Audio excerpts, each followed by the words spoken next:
Alors, une fois de plus, bonsoir à toutes et à tous, j'espère que vous allez bien. Ok, il y a pas mal de personnes qui m'ont posé des questions encore dernièrement là, relatives au bull market. Et je me suis rendu compte d'une chose, c'est que, d'ailleurs, je l'avais expliqué une fois dans le live euh, privé, j'avais expliqué que l'un des aspects qu'on néglige beaucoup dans les secteurs de la vie, c'est la psychologie. Donc, souvent, on donne aux gens des grosses stratégies, souvent, on donne aux gens des grosses informations, tu vois un peu, des trucs comme ça, des astuces, mais on ne parle pas assez de psychologie. Alors que lorsqu'on a investi, ce qui nous pousse à vendre ou à renforcer nos positions, c'est la psychologie, c'est de savoir ce que l'on fait. Et beaucoup de personnes, effectivement, ont perdu en psychologie. Voici pourquoi il y a beaucoup que vous connaissez qui ont commencé les cryptos en 2021, fin 2021, ok, donc début 2022, qui aujourd'hui ont déserté le marché. Et moi, franchement, je comprends beaucoup ceci. Mais c'est surtout parce que des gens se sont renfermés aussi quelque part sur eux-mêmes. Et quand j'ai dit renfermés quelque part sur eux-mêmes, ça veut dire que ce sont des gens qui n'ont pas cherché à nécessairement se former dans un premier temps. Dans un second temps, ce sont des personnes qui n'ont pas développé ce côté-là de l'esprit entrepreneur. Parce que quand on a un esprit entrepreneur, ce qui se passe, c'est que on aura tendance à ne pas, c'est ce que je disais à l'introduction, on aura tendance à ne pas rester figé sur un seul scénario. On n'aurait pas tendance à rester figé sur le fait que euh, je compte que sur la crypto pour me rendre ultra méga milliardaire. Non, non, on essaie de se développer, on touche un peu à tout, on parle du trading, on va un peu essayer de se diversifier tout en sachant que la crypto reste le plus gros levier pour potentiellement s'enrichir. Alors, la dernière fois, lorsqu'on a fait un Zoom public, c'était pour tout simplement évoquer un point important. C'était pour évoquer la question du bull market.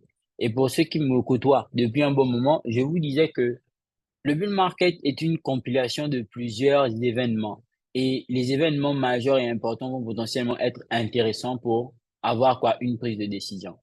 Mais au fur et à mesure que l'on évolue, on se rend compte que les choses aussi évoluent. Dans cette évolution, il faut pas, en fait, il y a des principes que l'on ne viole pas, ok?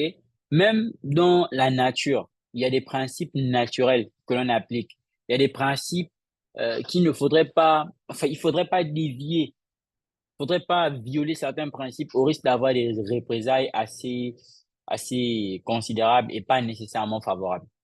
Et qu'est-ce que j'essaie de dire? Ce que j'essaie de dire, c'est que si on veut interpréter, si on veut plus ou moins avoir approximativement quand est-ce que sera le bull market, mais a priori, on ne devrait pas trop se tourner vers des théories de l'espace et autres. Ce qu'on va faire dans un premier temps, c'est d'abord toujours de se référer au passé. Voilà, au passé. Alors, il faut pas juste poser des questions pour poser des questions. Tu vois, il y a des gens qui te disent, non, moi j'ai envie de me découvrir. Wills, est-ce que tu n'as pas un livre sur la spiritualité? Est-ce que tu n'as pas un livre sur la psychologie et tout? Tu vois, il y a des gens qui sont juste attirés par, genre, c'est juste une certaine attirance. C'est pas un besoin au fond. C'est pas un besoin vraiment dans le fond. Tu vois un peu? Il y a des gens aussi qui n'ont pas ce besoin-là au fond de se dire, j'ai envie de devenir riche. Genre, en mode, ils se disent, ah, ok, si je suis riche, voici peut-être que je pourrais faire avec. Like, c'est pas un truc vraiment intrinsèque. Et ça fait que, comme c'est pas vraiment intrinsèque, bah, ce qui se passe, c'est que c'est facile pour certaines personnes de lâcher prise.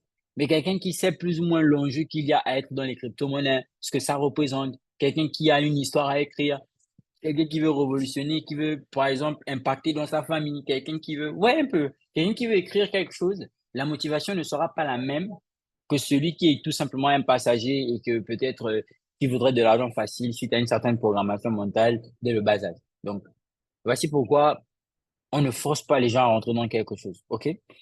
Quand on va regarder en termes d'historicité de marché, regardez. Ici, le graphique, il commence à peu près en 2018, on va dire 2018, OK? 2018, on sait que jusqu'ici, on a eu droit à quoi? On a eu droit à 4 halving days. OK? Un, 2, 3, 4. Ça, c'est le quatrième halving day, c'est celui de avril 2024. On a eu droit à 4 halving days. Et on sait surtout, enfin, entre guillemets, parce que c'est pas tout le monde, pour la minorité des observateurs, on s'est rendu compte que le marché va agir de façon cyclique, va respecter un schéma qui, pour la grosse majorité, est drivé par le halving day, mais pas avec les mêmes conditions. Quand je dis pas avec les mêmes conditions, ça veut dire que le principe général, c'est que après le halving day, on a la phase de réaccumulation. Avant le halving day, on a la phase accumulation. Et que très certainement, après, on a droit effectivement dans le cycle à la phase baissière, phase haussière, phase baissière, phase... Et ça, ce sont les vérités générales qui n'ont pas encore jusqu'ici été bouleversées. Par contre, par contre, pour le cycle qui arrive, et c'est là où j'essaie toujours d'attirer un peu l'attention sans nécessairement mettre de la peur, sans nécessairement, quand je vous dis oui, il faut prendre les choses en main, il faut vous former, c'est pas pour un truc comme pour vous mettre de la pression, pour vous vendre une formation, c'est pour essayer de mettre en évidence certains faits qui sont intéressants. Et je vous disais que les principes généraux sont les mêmes, mais les circonstances varient. Ce qui a fait en sorte que, par exemple, le marché se casse la face en 2020, ce n'est pas la même chose qui a fait en sorte que le marché se casse la face, par exemple, là, récemment. Donc, dans le bear market que l'on a eu récemment. OK? Donc, de 2021 à 2024. OK? C'est vraiment pas la même chose. Et donc, quand on prend conscience de tout ceci, on aura tendance à regarder ce qui s'est passé et approximativement déterminer ce qu'il y aura. Regardez, par exemple, on sait que à chaque fois qu'il y a eu halving day, quelques temps après, on a assisté au bull market. Ça, c'est la vérité générale que l'on connaît. Mais pour cette année, par exemple, ou encore pour le bull market qui arrive, il y a plusieurs notions qui sont rentrées en compte. On avait parlé de liquidité institutionnelle et on a dit que le Bitcoin est est maintenant quelque chose de politique. En l'occurrence, c'est politisé, OK? Et donc, au fur et à mesure qu'on évolue, on se rend compte qu'il y a maintenant quoi? Il y a un gain. euh,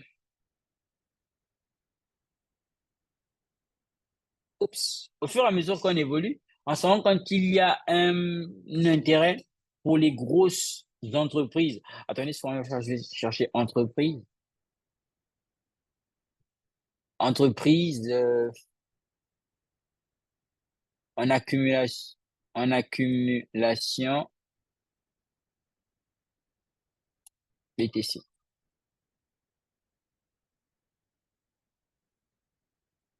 Alors, je l'ai montré dernièrement.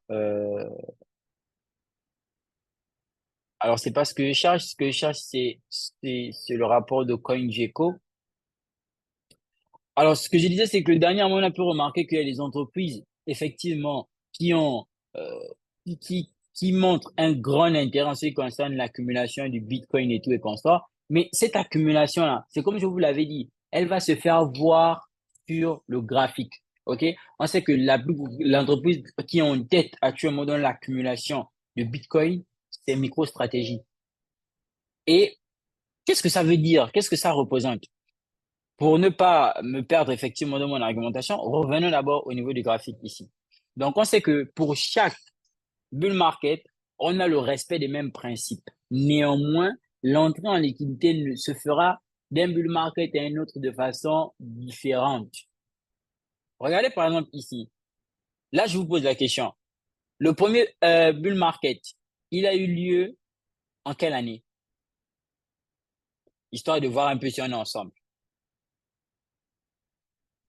Le premier bull market, il a eu lieu en quelle année? En 2018? Et Madame Audrey a dit en 2018, qui n'est pas d'accord? En 2012, 2014, 2013, 2012. En 2012. Et c'est tous les 4 ans. C'est tous les quatre en 2012. 2013. On est là. C'était en 2013. OK. 2013. Ensuite, on a eu en 2016, donc C'est- 2016-2017. Ensuite, 2020-2021. Et là, 2024-2025. Voilà. Donc, le bull market, déjà la question du bull market, c'est le bull market, c'est en quelle année? Le bull market, c'est en quelle année? Le bull market, c'est en quel mois? Le bull market, c'est quand? Déjà, le bull market, c'est dans l'intervalle de 2024-2025. Maintenant, on va aller un peu plus loin. Précisément à quelle date, quel jour approximativement, bon, pas précisément, approximativement, quelle date, quel jour et quand sort. OK. Donc, je vous ramène sur le graphique. Vous avez vu, ici, nous étions en novembre 2018. OK? Novembre 2018, qu'est-ce qui se passe novembre? Regardez d'abord, nous sommes là, août, septembre. Donc, je vais mettre septembre ici, là. Nous sommes là en septembre, octobre, septembre ici. Je vais mettre ça dans cette couleur-là. Allez. Donc, lorsqu'on regarde bien en septembre ici, on a eu quoi? Cette phase accumulative. On a eu la correction ici dans le mois de décembre. Et regardez ce qui s'est passé. À partir tout simplement de janvier, qu'est-ce qu'on a eu? On a eu un décollage. Donc, je vais mettre ça, OK, je vais mettre le décollage ici comme ça. À partir de janvier, là, janvier, février, c'était l'accumulation, mais on a eu le décollage. OK? Ensuite, le prix, il a continué à évoluer. Il a continué à évoluer. Regardez, ici encore, on revient novembre, octobre, septembre. Encore, ici, on a encore septembre. À partir d'ici en septembre, qu'est-ce qu'on a eu? Allez, hop. À partir d'ici en novembre, octobre, septembre. OK, septembre ici. Qu'est-ce qu'on a eu? On a encore eu plus ou moins le même scénario. Donc, ça a pris maintenant septembre, tout ça, ça a chuté jusqu'à mars. Et à partir d'ici, en 2020, donc tout ça, ça a été la phase de correction. En 2020, on a encore eu quoi? On a encore assisté ici à un commencement, réveil de marché, réveil de marché, réveil de marché. Donc, on va dire que le réveil a commencé depuis ici. Voilà. Boum.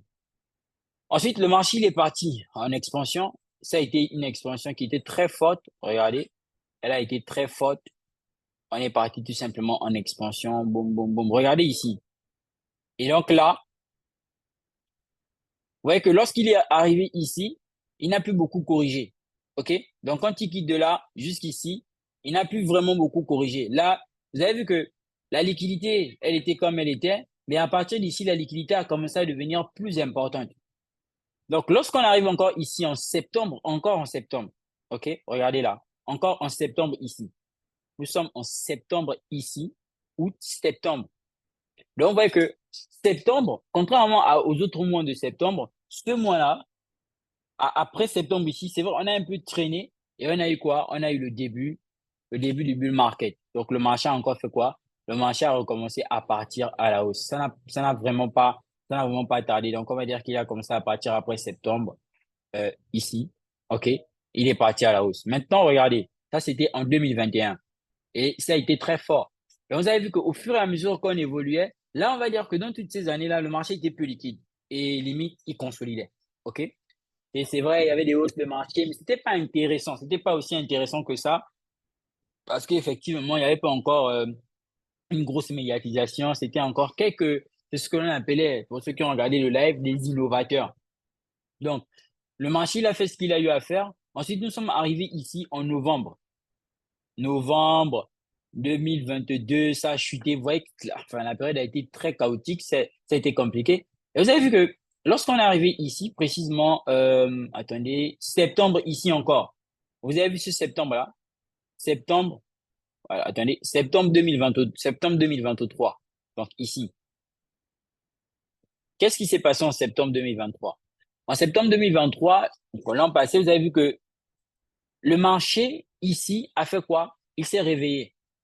Il nous avait donné notre première phase. OK? Il nous avait donné notre première phase. Mais là, nous n'étions même pas en bull market, nous étions en bear market. Il avait quand même réagi.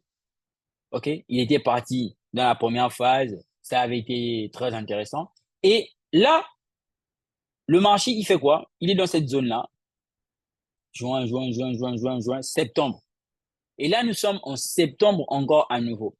Sauf que le septembre dans lequel nous sommes là, ce septembre-ci, c'est un septembre qui est vraiment différent de tous les autres septembres.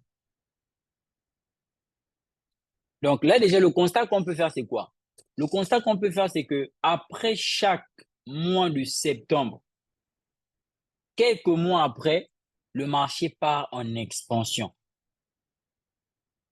Là, c'est pas moi qui le dis, ce sont les statistiques comme vous pouvez le voir. Après le halving day, quelques mois après, et généralement c'est après le mois de septembre. Pourquoi? Bon, dans les statistiques, septembre, c'est pas nécessairement un bon mois pour le marché crypto parce que même quand vous retournez dans le passé, c'est plus en septembre qu'on va prendre des décisions. C'est plus en septembre qu'on va, comme c'est le cas actuellement. Regardez, actuellement, il y a la présidentielle des États-Unis. Il y aura Trump et son adversaire. Il y aura un débat. Dans le débat, on prévoit quoi? Aborder la question des cryptos. Et le monde est beaucoup tourné vers les États-Unis en ce qui concerne l'adoption ou encore l'expansion du marché crypto. Ça, c'est dans un premier temps. Dans un second temps, dans la course à la présidentielle américaine, il y a Trump qui ne cesse de faire des déclarations. Après, ça peut être une stratégie parce que dans la campagne, on utilise les armes, toutes les armes légales. Mais après, ça peut être une stratégie, mais ce qui est déjà évident, c'est qu'il mentionne même le fait de rembourser la dette américaine grâce ou encore par le biais du Bitcoin. Ça, comment tu l'entends, c'est assez démentiel. Pourquoi je dis que c'est assez démentiel? Bah, c'est assez démentiel parce que qu'est-ce que ça implique? Ça implique de déjà pouvoir détenir quelque chose, soit le Bitcoin. On ne vient pas proposer ce que l'on n'a pas. Le dicton, c'est quoi?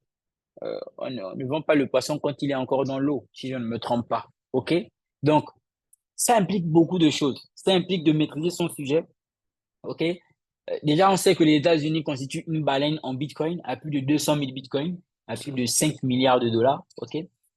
Par la même occasion, euh, ça, c'est ce qui a été évoqué. Et n'oubliez pas que le marché crypto évolue avec les autres marchés, direct ou indirectement. Alors, là, on parle de la Fed qui pourra probablement baisser ce taux d'intérêt septembre à novembre. On pourrait avoir une baisse. C'est fort probable que l'on ait quoi? Une baisse des taux d'intérêt. Qui dit baisse les taux d'intérêt dit que, OK, on baisse les taux d'intérêt parce que on a maintenant un contrôle sur l'inflation. Parce que si on fait monter les taux d'intérêt, si on joue avec ceci, c'est pourquoi? C'est pour contrôler l'inflation. Alors, si on vient à baisser, ça veut dire qu'on a maintenant un certain contrôle ou que l'inflation a considérablement baissé pour potentiellement baisser les taux d'intérêt. Ça veut dire que si on baisse aussi ces taux d'intérêt, c'est favorable pour les marchés à haut risque. C'est favorable pour le marché crypto, par exemple. Donc là, on pourrait potentiellement avoir encore une certaine envolée. Tout ça, ça se passe en septembre. Et quand on regarde de septembre donc septembre 2024 à 2025, donc janvier, février, mars 2025, je vous avais déjà dit dans plusieurs de mes interventions que pour moi, on pourrait potentiellement avoir un bull market en partant de septembre jusqu'à dans un maximum mars 2025. C'est comme ça que j'ai toujours vu les choses. Et dire encore pour ce bull market, je vois en mode un bull market où, euh, compte tenu de la situation géopolitique mondiale, on va avoir une forte impulsion en termes de liquidité. Ça va passer par les politiques monétaires internationales. Oui, parce qu'on vous dira le Bitcoin, c'est l'avenir et tout. Oui, mais au bout d'un moment, si il n'y a pas de décisions fondamentales importantes, géopolitiques, tout ça importantes, le marché crypto ne va pas bouger quant à lui. Tu vois là aujourd'hui, est-ce que vous voyez que Elon Musk a encore, entre guillemets, le même pouvoir qu'il avait, ou certains influenceurs, est-ce que vous voyez qu'ils ont encore le même pouvoir qu'ils ont lorsqu'ils sont par exemple en bull market? Ils n'ont pas le même pouvoir. Pourquoi? Parce que eux aussi, ils prennent en compte les données macroéconomiques pour pouvoir potentiellement manipuler les crypto-investisseurs. C'est-à-dire qu'ils ont les informations, ils vont jouer avec ces informations-là. Alors, vous aurez l'impression que ce sont des gourous qui savent tout, etc., que ceux qui disent ça se réalisent toujours, alors que la différence entre un individu et un autre dans l'investissement va dépendre de à quel point es-tu informé. Là, je fais rien d'extraordinaire. Je vous relate juste l'histoire pour que vous puissiez voir juste où est-ce que nous sommes en train de nous diriger, pour pas que vous vous laissiez tromper par ce que j'appelle euh, la volatilité du court terme, qui est une volatilité qui peut facilement vous dérouter. Bien. Donc, il faut prendre en compte déjà toutes ces données-là. Maintenant, regardez. Après le halving day, on a toujours cette phase-là de consolidation. Regardez, ici aussi, de consolidation et on part au bull market. OK? Cette consolidation, je vous ai dit, c'était tout simplement la phase de réaccumulation. Maintenant, la particularité avec le halving qui arrive, c'est que Déjà, nous sommes dans un niveau. Regardez, au fur et à mesure qu'on évolue, Bitcoin connaît ce que l'on appelle des hauts de plus en plus hauts et des bas de plus en plus hauts. Donc, le Bitcoin est un actif qui évolue exponentiellement, qui évolue positivement. OK? Donc, qui avec le temps connaît une croissance. Et ça ne dépend pas de la personne qui ne veut pas se former. Ça ne dépend pas de la personne qui dit que la crypto-monnaie, c'est du n'importe quoi. Ça ne dépend pas de la personne qui diabolise les marchés financiers. Non, ça ne dépend absolument pas de tout ceci. Ça dépend tout simplement et tout simplement de la volonté communautaire. Et cette volonté communautaire, c'est pas une volonté communautaire sectorielle. C'est pas vraiment, c'est pas seulement quelque chose en mode ce sont les Gabonais, ce sont les Ivoiriens, ce sont les Burkinabés, oh, rien à y voir. C'est une communauté, ok, c'est une volonté communautaire mondiale. Et là, on parle de tous les utilisateurs des crypto-monnaies qui s'estiment aujourd'hui à plus de 500 millions d'utilisateurs. Donc, vous avez vu que au bout d'un moment, après cette phase expansive, on n'a pas corrigé, on n'est pas revenu dans une bon, quand je dis qu'on n'a pas corrigé, on n'est pas venu dans une correction like une grosse correction. Qu'est-ce qu'on est en train de faire? On est en train de consolider. Pourquoi en fait ils sont en train de consolider? Pourquoi vous avez les institutions qui achètent du Bitcoin? Pourquoi vous avez les institutions qui, alors de vendre, parce qu'ils diront que oui, le bull market est déjà arrivé, c'était ici. Pourquoi ces institutions-là, alors de vendre, continuent d'emmagasiner? Parce que l'accumulation cache une chose. Après une accumulation, il y a une expansion de prix. On va soit accumuler pour aller à la baisse ou on va soit accumuler pour aller à la hausse. Pour le cas de Bitcoin, je vous ai dit, c'est un actif qui est dans le temps haussier. Là, actuellement, nous sommes en train d'accumuler pour potentiellement aller à la hausse au regard déjà de tout ce qui a précédé. Maintenant, la hausse, ce n'est pas la durée de la hausse, nous, qui va nous intéresser. C'est la force de cette hausse-là. Car en réalité, je peux faire un trade, quelquefois, qui va faire boum, il me permet vite de sortir de le marché, je gagne mon gain. Qu'au final, un trade qui peut me faire durer de le marché, et après le prix se retrouve. Ou encore un trade qui va durer, et au final, il va rien me donner. OK, il va me donner peu. Donc, c'est plus l'impact qu'aura un bull market que sa durée qui importe. Voici pourquoi vous ne devez pas nécessairement vous poser des questions relatives à la durée, mais plutôt des questions relatives à la force qu'aura ce bull market et se préparer en conséquence. C'est comme je vous ai dit, c'est une chose de support, OK, psychologique, émotionnel. C'est une préparation dans un bear market qui prend du temps pour jouir dans une unité de temps vraiment restreinte. Et c'est cette psychologie. En fait, vous avez l'impression que quand le marché monte, il monte, quand il monte, il va fort, OK?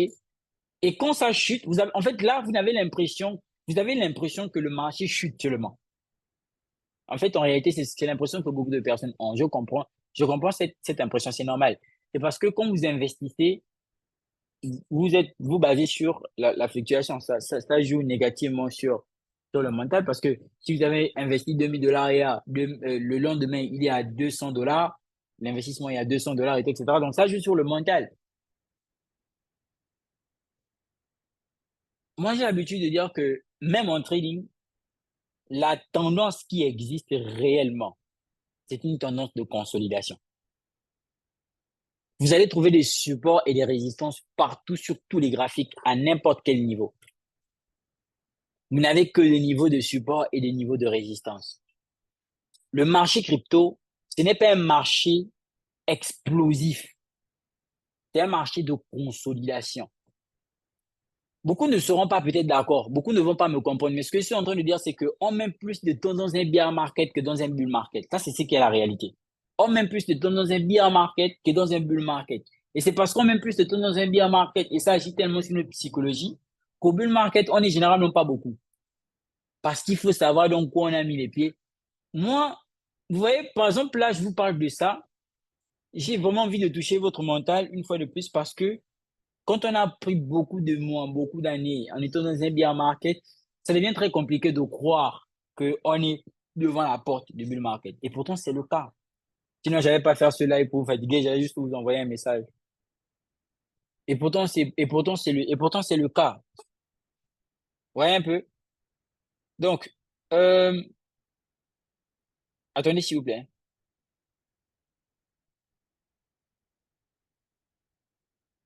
Voilà. Et pourtant, c'est le cas. Donc, dites-vous bien que le bull market, c'est ça. Et là, s'il faut se baser sur le, le, le timing, OK? On va dire que le mois de septembre, c'est le mois où toutes les décisions.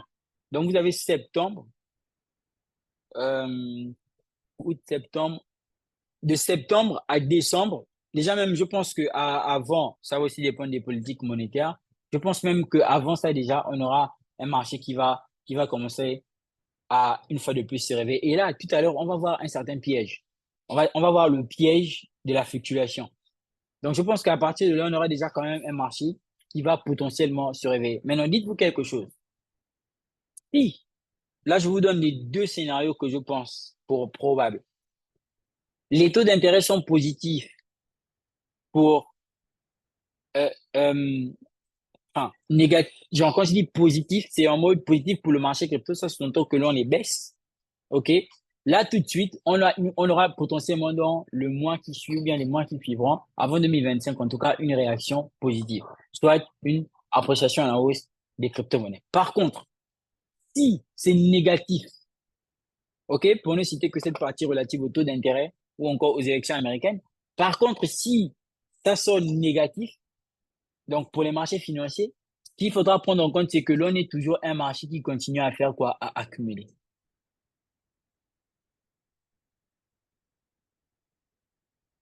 Et quand j'ai dit accumuler, en fait, ce que j'essaie de vous dire, c'est que quand je dis accumuler, c'est que cette accumulation inclut aussi le fait d'aller chercher encore en profondeur. Donc, ça va inclure le fait quoi? Le fait de descendre. On pourra encore corriger davantage si effectivement les nouvelles sont pas positives.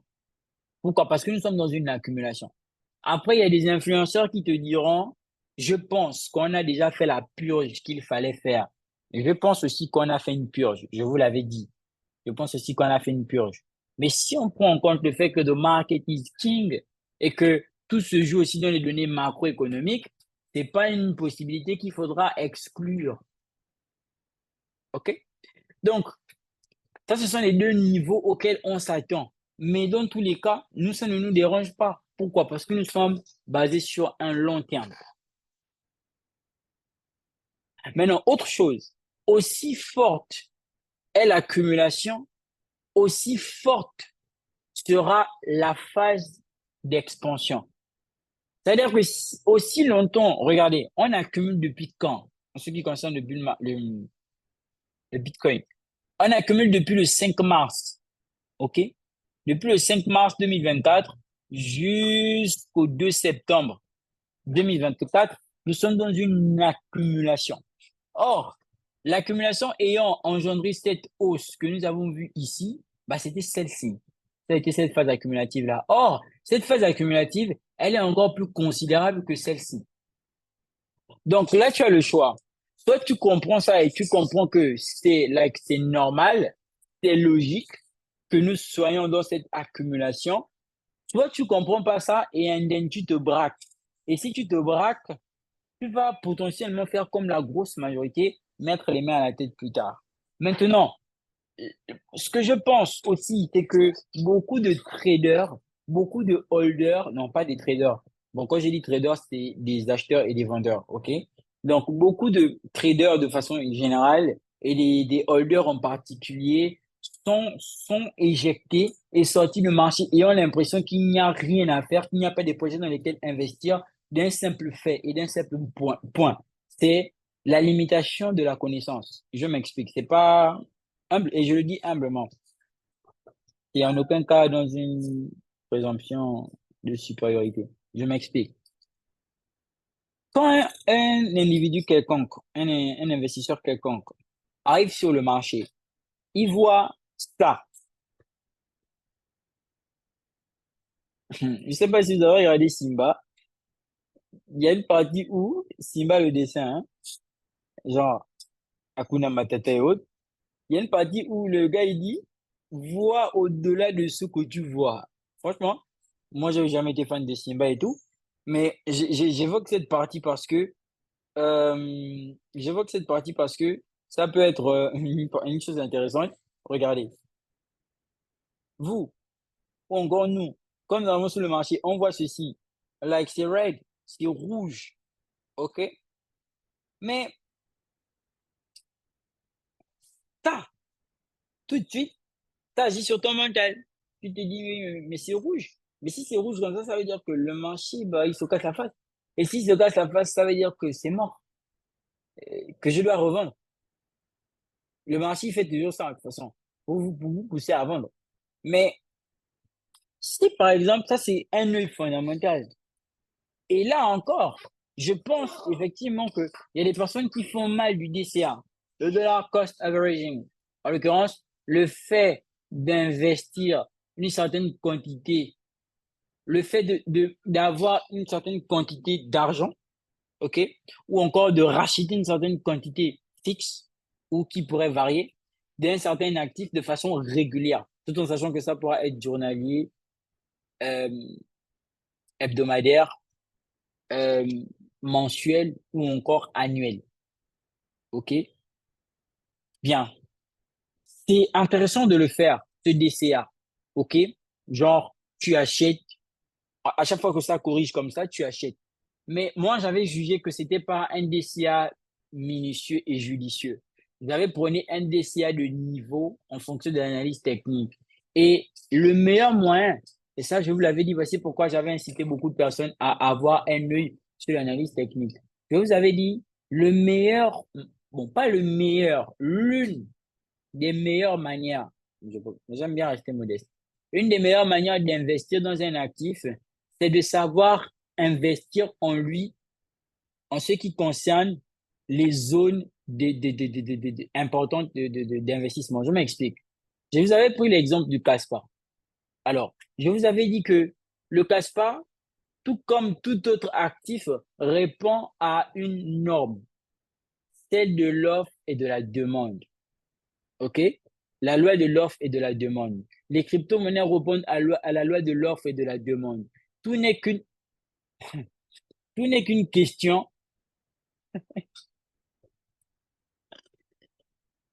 Euh, vous savez pourquoi je ris? Est-ce que vous savez pourquoi je ris? Non, non, non. En fait, j'ai fait ce setup. J'attendais le prix là pour pouvoir l'acheter. Et je viens faire le live avec vous. Je me rends compte que j'ai été déclenché. C'était oh, flemme. Franchement, là, je vous avoue, j'ai la rage. C'est un setup que j'attendais en mode j'attends pour me faire déclencher, pour voir potentiellement bailler l'histoire, monter avec. Généralement, ça m'arrive. Et là, encore une fois de plus, bah, je suis passé à côté. J'ai encore oublié. Bon, bah, écoutez, c'est pas grave. Donc, je vous disais quoi? Je vous Vous n'avez disais que, comment?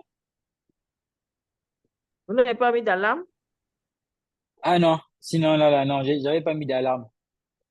Mais bon, c'est pas grave. Il pourra peut-être faire une histoire. Bon, on va voir. Ça aurait été une belle prise. Déjà, là, oui, parce que c'est un truc, c'est un RR. Parce que je pense bien que j'ai mis le TP à 1. Je pense bien. Voilà. J'ai mis le TP à 1. C'est un trade bull market que je voulais prendre sur le Caspa. Et là, c'était un RR de 100 que je visais. Bon, c'est pas grave, c'est pas grave. Forcément, j'aurai une autre opportunité. Donc, ici, par exemple, il y a l'investisseur qui, lui, va investir à chaque fois que c'est au rouge sur le Caspa. Tout comme tu as celui qui va réinvestir à chaque niveau de demand. C'est-à-dire que le Caspa, il monte. Donnez-moi une minute.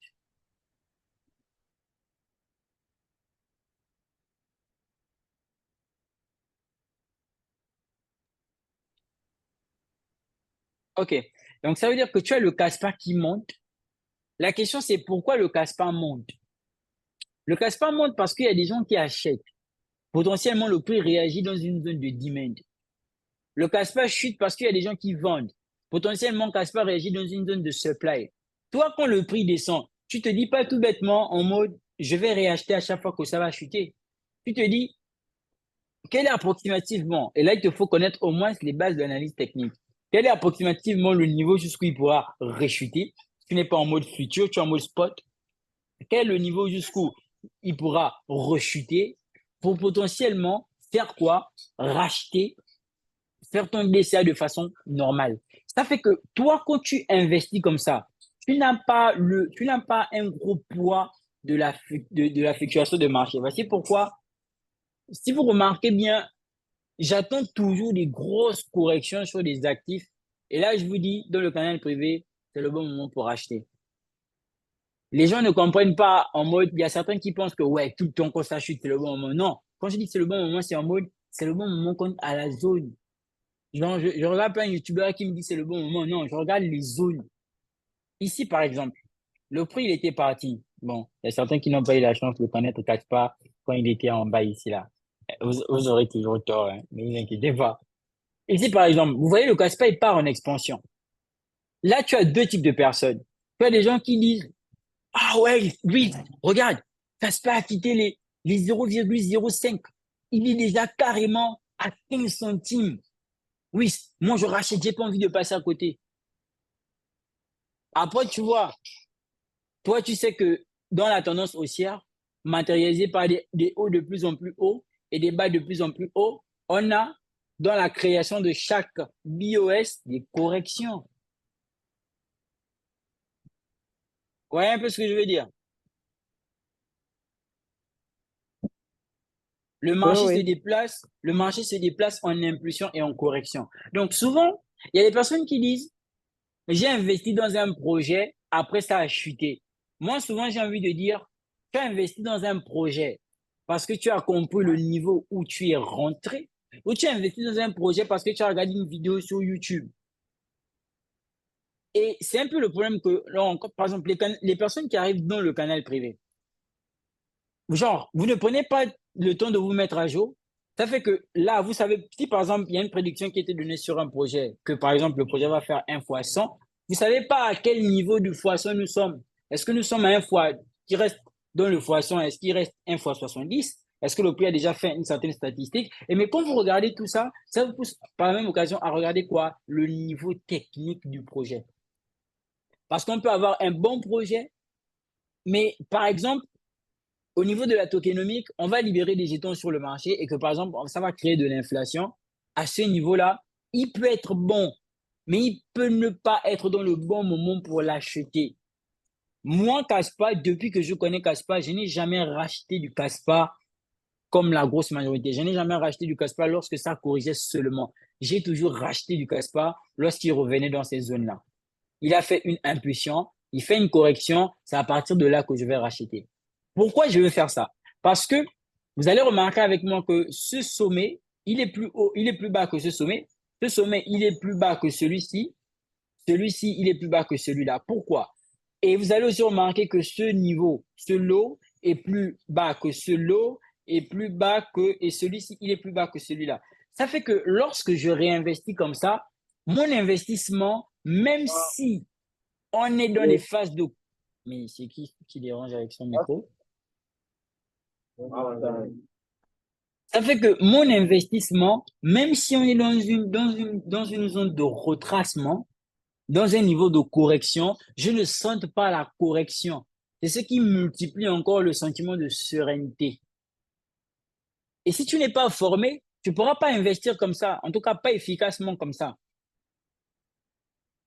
Alors, il y a des gens qui vont vous dire, faites du DCA, rachetez constamment. Et il y a des gens qui vous diront, rachetez constamment lorsqu'on revient dans les niveaux importants d'achat. Alors là, tu vois, c'est une astuce que j'en ai déjà parlé de par le passé. Ça peut aller plus loin dans la formation ou bien le coaching privé quand j'en parle. OK? Ou bien pour les personnes qui sont inscrites quand j'en parlerai encore. Mais si vous voulez, c'est pratiquement le même scénario que j'ai utilisé dans la grosse majorité des projets où j'ai investi. C'est comme ça que je vais optimiser mes investissements. Je ne vais pas juste me baser, et ça, je vous l'avais dit que l'investisseur crypto, c'est surtout un investisseur qui est assez tranquille de l'analyse technique et de l'analyse fondamentale. Parce que même si tu rachètes, imaginez-vous, honnêtement, là encore, revenons encore sur un point. Tu achètes un projet crypto, like c'est bien, tu la bailles, ok? La logique, c'est en mode, tu dois vendre quand c'est en haut, ok? Parce que effectivement, il pourra corriger et tout. Oui, mais à quel moment tu sais quand tu revends? Il te faut avoir parce que tu te réveilles pas un matin, tu vends. Jusqu'à preuve du contraire, moi sur le graphique, je peux voir quelque chose. Je peux voir que bon, ici par exemple, on va arriver dans une zone de demand, ok? Ou bien encore dans une zone de support, ok? Je peux par exemple voir que là, nous sommes dans cette zone de support là. Voilà. Donc je peux voir ici que ça c'est le support. Oh, ça ne veut pas se matérialiser. Donc je peux voir ici que là on a une zone de support.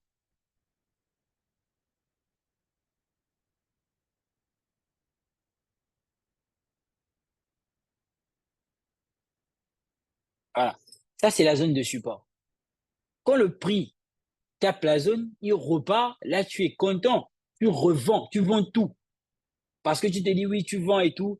C'est vrai, tu peux vendre. Tu peux venir racheter aussi ici. Quand ça remonte, mais là, ça n'a pas chuté plus loin.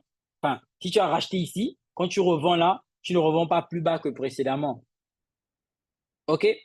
Donc, ça, c'est un point. C'est un premier point. C'est-à-dire que tu dois savoir quand tu vas revendre et tu dois surtout être sûr que la vente que tu viens à faire, ce n'est pas une vente définitive. Pourquoi? Parce que peut-être il y a encore un niveau où le prix pourra venir réagir pour remonter.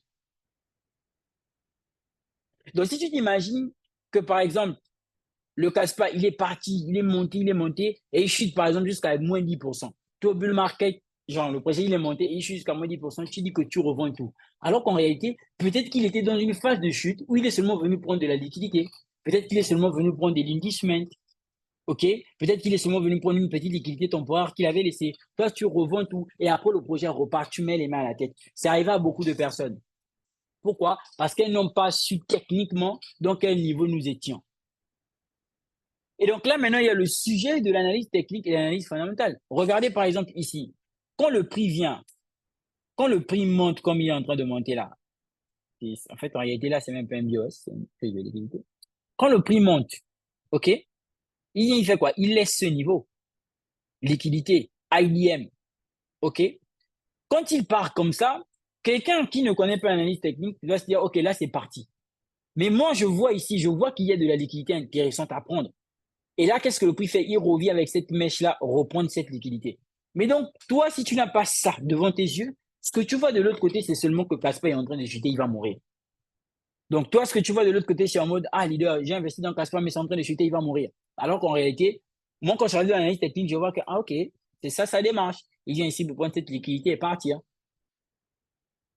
D'où me vient souvent l'idée de en mode, ouais, je vais attendre les zones comme ça pour le bull market pour partir. Là, déjà, j'étais dans un max de profit si j'avais pris cette position. Vous avez vu, j'ai eu à faire mon analyse. Mais après, souvent, je suis déconcentré par pas mal de choses. Donc, là, je n'avais pas placé un ordre limite. C'est pas grave, tu vois. Mais c'est pour te dire quoi? C'est pour te dire que, par exemple, ici, si je suis dans le Caspa, par exemple, admettons, j'investis ici sur Caspa. Je prends, par exemple, une position comme ça à 500 $. Là, je suis en train de vider, par exemple, on va dire un TP de, on va dire, je vise, par exemple, je prends, par exemple, une position en futur comme ça, en daily. Je fais une position long terme. Et par exemple, je prends une position comme ça et j'ai une mise, d'accord? J'ai une mise, par exemple, de 500 $ pour chercher quoi? Donc, je cherche un, un pour 80 sur ces 500 $ là. Ça fait que là, le TP à ces 80 en termes de RR, ça me fera quoi? 40 000 $. Donc, on parle à peu près de 325 000 pour combien? 325 000 pour 26 millions de francs CFA. Quand à côté, tu as quelqu'un qui va chercher X crypto-monnaie, le prochain Baby Doge, le prochain Shiba pour gagner 20 millions de francs, pour gagner 10 millions de francs. Et moi, c'est un peu la logique que j'ai derrière. Je vous dis tout le temps que quand tu investis en crypto, comment tu vas investir en crypto va dépendre de ce que tu sais. Actuellement, beaucoup de personnes sont bullish, focus sur l'investissement, genre le holding. Mais en fait, alors qu'en réalité, derrière, il y a tellement beaucoup de façons d'investir dans les marchés crypto. Et Là encore, j'en parle dans l'information. Et là, je rajoute parce que ceux qui étaient dans la formation, qui ont suivi mes formations précédentes, n'ont pas eu toutes les astuces là. Je pense que, honnêtement, je n'ai pas parlé de ça comme ça j'ai pas parlé des astuces là dans. Et après, moi-même, au fur et à mesure que j'évolue, que j'adapte effectivement les informations, là, ça devient intéressant. Mais tu vois que tu peux pas te donner à ça si tu n'as pas, si tu n'as pas, si tu n'as pas ce qu'on appelle la connaissance. Si tu n'as pas la connaissance. Là, je suis en train de montrer aux gens qu'il y a plusieurs façons d'aller dans un bull market. Et tu vois que toi, il te reste quoi? Il te reste un peu de temps pour non seulement assimiler tout ça et investir de façon conséquente. Du coup, là, tu vois, par exemple, si cette initiative-là, il y a des gens qui vont pas faire 40 000 $ sur le Caspa parce qu'ils ont, par exemple, investi que 1 000 $. Caspa, il faudrait que Caspa atteigne 1 $ et tout. Mais toi, tu vois, là, c'est vrai que c'est un gros coup. Il faut connaître ce que tu fais. Tu as les 500 $ pour aller chercher quoi? Tu es dans les 500 $ pour aller chercher quoi? Les 40 000 $, les 50 000 $. Quand à côté, il y a quelqu'un qui a, par exemple, mis 2 000 $, mais qui ne va même pas gagner 15 000 $. Pourquoi? Parce qu'il n'a pas peut-être investi en quantité, bien que ce soit de la qualité en termes de projet. Ce que tu sais, c'est naturellement plus important et c'est ce qui va te permettre de driver sur les projets à plusieurs proportions. Et c'est pas pour me vanter, mais moi, je me dis, tu es assis tranquille dans le trading, tu es assis tranquille dans l'investissement en crypto. En vrai, 2025, ça va vraiment être compliqué d'être pauvre. Ça va vraiment être compliqué de pas faire des bonnes statistiques minimum. Et ça, toutes les personnes qui ont eu à faire la formation trading avec moi, ce que je suis en train de dire là, vous pouvez tous faire ça. Il suffit d'un peu, pas beaucoup, un peu de confiance. C'est bien que nous tombons sur ce graphique-là parce que, effectivement, souvent je vous en parle, souvent je vous dis, Caspa, moi c'est comme ça que j'avais investi dans Caspa, je vous avais dit que j'avais fait du futur sur Caspa et ce qui m'avait permis de beaucoup réinvestir sur le projet. Mais là, peut-être que le prix va corriger, je sais pas, forcément je vais trouver une autre entrée et je vais continuer mon plan machiavélique. Et ça, j'attends ça pour plusieurs cryptos. Après, c'est vrai, ça va durer des jours et tout, etc. Mais si ça dure des jours, des semaines, des mois, et puis au final, ça me permet d'avoir beaucoup d'argent, qui suis-je pour dire non? Ouais, un peu. Donc, actuellement, tu vois, moi, j'ai un capital que j'ai mis de côté de 10 000 $ où je vais potentiellement surfer sur cette vague-là en futur, sur des projets comme ça. Quand c'est pas été dedans, mais il vient de faire comme il est en train de faire là. Donc, c'est pour vous dire que nous sommes à la porte, nous sommes à l'aube, nous sommes à la veille du bull market. Et ça, je le dis. Je dis qu'il y a beaucoup de personnes qui négligent des canaux privés. Il y a beaucoup de personnes qui négligent des formations. C'est seulement quand ça pète que, au final, on court, on se presse. Mais tout ce que je vous dis là, moi, j'ai pas nécessairement appris ça dans une formation, hein. C'est au fur et à mesure avec le temps que je me suis formé. Et si je vous propose ce jeu d'information, c'est parce que au fur et à mesure avec le temps, moi-même, j'ai appris et je me suis dit, bon, c'est possible.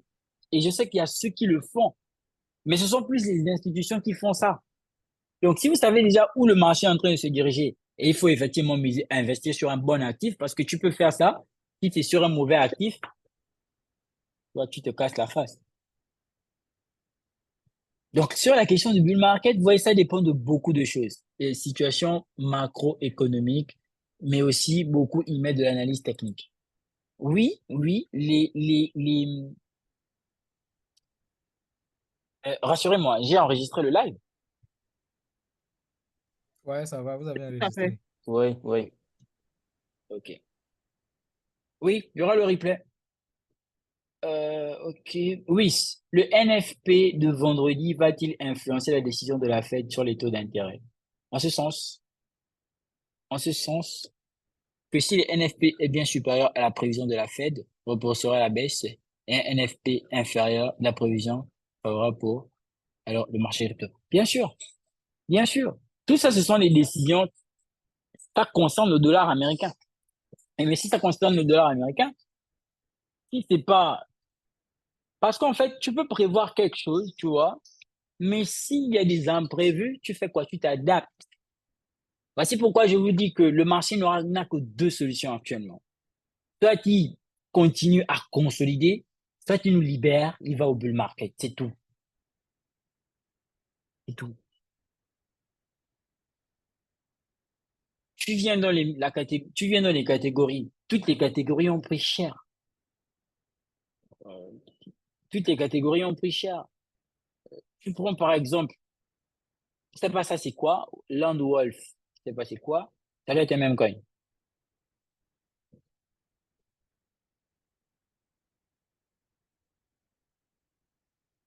Attendez, ok. Tu viens dans les catégories. Les catégories ont pris cher. Tu viens dans les mêmes coins. Tu viens dans les mêmes coins qui ont fait du bruit autrefois. Tu as les Monkey, tu as tout ce que vous voulez, les Coquinous, tu as les Miro, tu as des Wen, tu as tu as tellement de projets. Mais c'est comme je vous ai dit, toi, tout de suite, quand tu regardes le graphique, tu vois, c'est rouge. Tu te dis, ouais, mais est-ce que le projet, il en vaut encore la peine? Non, en fait, tu te dis pas, est-ce que le projet, il en vaut encore la peine? Tu vas fondamentalement, tu regardes la viabilité du projet. Quand tu prends Wen, voilà, voilà. Quand tu prends Wen, par exemple, lui, le mec, bien, ok, ça, tu vois, le même coin, qu'est-ce qu'il fait? Il consolide.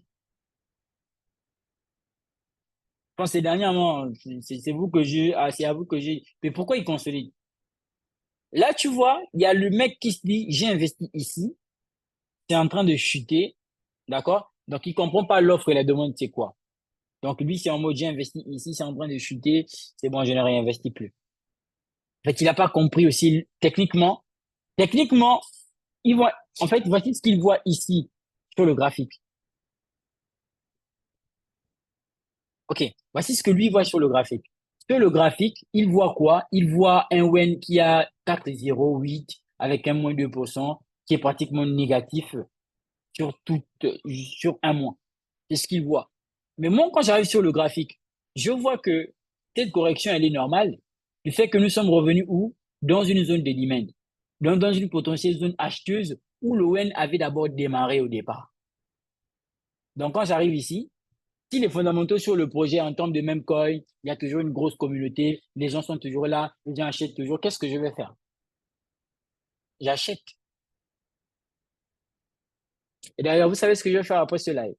Je prendrai une position future sur Wen. Je pense qu'il est je pense que je peux l'avoir en futur Moi-même, je suis en train de prendre. sur, sur CoinEx ou bien sur BingX. Je pense bien que je peux l'avoir en futur là-bas. Voilà. Là, comme ça, il est en train de faire quoi? Il est en train de consolider dans une zone. Parce que regardez, quand il était arrivé ici, premièrement, il avait acheté. Là, il est en train de faire quoi? Il est en train de consolider. Pourquoi il consolide? C'est parce que lui aussi, c'est un projet qui est spéculatif. Il ne peut pas décoller si le marché n'a pas décollé. C'est un projet à faible liquidité. Et quand je dis faible liquidité, c'est en mode, nous sommes à 61 millions de market cap. Donc lui aussi, il est en train d'attendre de la liquidité. Là, si le projet il est toujours viable, qu'est-ce que tu penses? Tu penses que les gens qui sont rentrés dans le projet d'abord au départ, qui ont fait bouger le projet, lorsqu'on est en bull market, ils savent que c'est un projet spéculatif, ils vont juste le laisser comme ça. Donc moi, je pense qu'aujourd'hui, il y a des gens qui ont juste un problème de d'information et de formation de façon générale.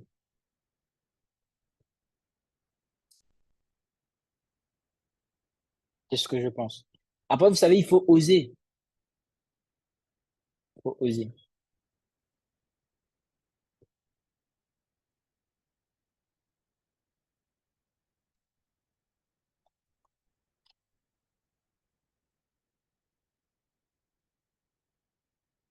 OK. Question? En fait, je voulais pas que le live dure. C'était juste pour changer un peu avec vous. Oui, monsieur Osterson. Bonsoir. Bonsoir. Vous allez bien, coach? Ça va? OK. Et j'ai plusieurs questions.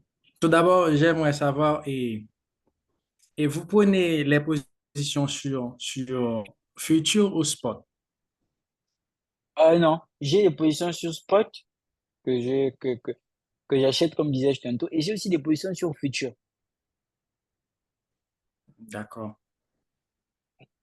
OK. Mais mes positions sur futur sont pas beaucoup. C'est- Genre, il y a des projets que j'ai à cœur, un peu comme des casse-pas comme ça et tout, où je vais être en futur, genre, en swing. D'accord. En gros, OK. derrière, il y a des gens qui voient seulement. Ce sont même des secrets que je suis en train de vous donner, en fait. Bon, après, je m'en fous. Il y a des gens qui voient que, ouais, oui, je lui traite seulement le gold, mais beaucoup ne savent pas que la grosse majorité des profits que je viens à faire dans le gold, dans le trading de façon générale, je réinvestis aussi parfois la grosse majorité à l'intérieur, mais de plusieurs formes. OK. Coach, Mhm. j'aimerais savoir si j'aimerais faire et investir dans un seul projet crypto et j'aimerais pas comment dire, me positionner sur Dispersé. plusieurs. Oui, j'aimerais me positionner sur une seule crypto. Donc, j'aimerais savoir REC USDT et TLM USDT, est-ce qu'on est sur un bon niveau d'achat là pour l'instant? Bon, euh, comme j'aime d'abord rappeler que personnellement, je ne donne pas des conseils financiers. Je le dis rarement dans mes vidéos, hein. On m'a interpellé sur ça dernièrement. Bon, je ne donne pas normalement de conseils financiers, sauf quand c'est en privé. Euh, la question de se positionner sur un projet, là, il faut savoir ce que ça implique. Ça implique que si le projet meurt, vous perdez tout. Après, il y a certains chez qui ça marche. Mais moi, je suis toujours parti du principe où c'est bien de se diversifier. C'est important. On ne met pas tous les œufs dans le même panier. C'est bien de se diversifier. Parce que si ça rate, c'est mauvais. OK? Maintenant, euh,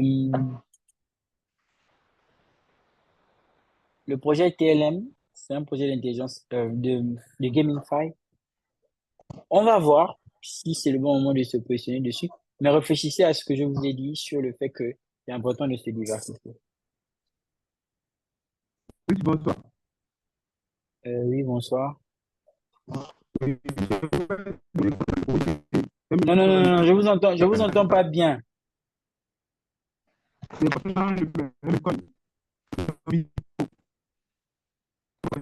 Je ne sais pas s'il y a quelqu'un qui l'entend. Aidez-moi, s'il vous plaît.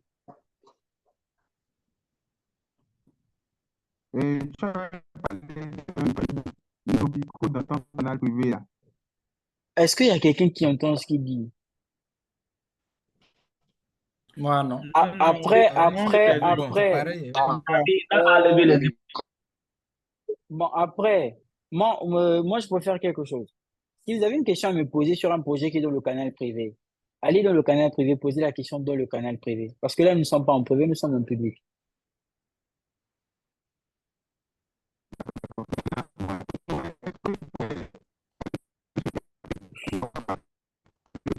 On ne En s'entend fait, pas.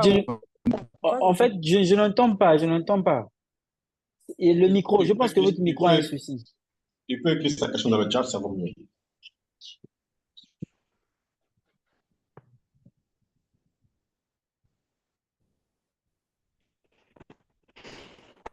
Donc, Dernière question, coach, pendant que vous oui, faites oui, l'analyse.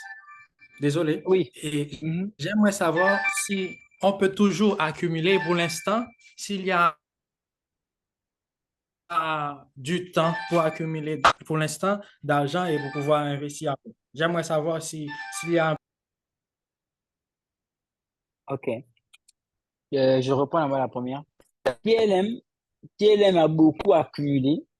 On voit que TLM, il a beaucoup accumulé. Oups, c'est un projet qui était vraiment parti à la hausse. Regardez. lors du bull market précédent, du fait de sa catégorie de GameFi. On sait que tout ce qui touchait la GameFi avait chauffé. Regardez, il était jusqu'ici, il était venu jusqu'à 6 dollars. Actuellement, il est dans une grosse phase accumulative.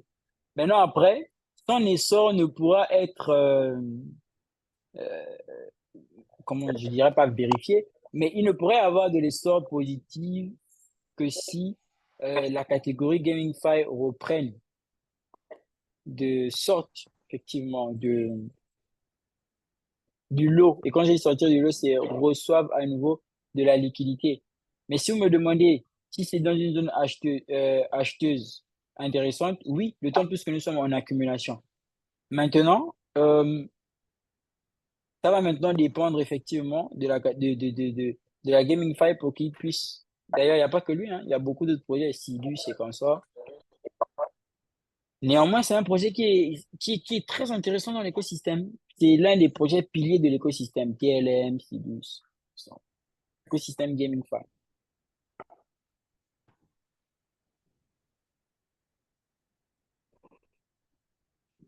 C'est bon?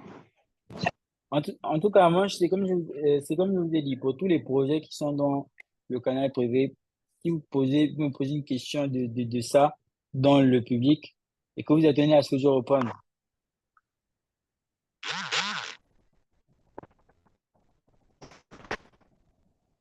faut savoir. Euh, ouais, c'est tout. Et moi, Donc, j'ai je une pense que pour question la Vous s'il question, vous avez plaît. oublié ma dernière question, coach. la dernière question, c'était quoi? S'il y a du temps pour pouvoir accumuler d'argent, il Ok. faut vraiment investir après. Alors, s'il y a du temps pour pouvoir accumuler de l'argent, honnêtement, moi, j'aime pas s'aimer la peur chez les gens.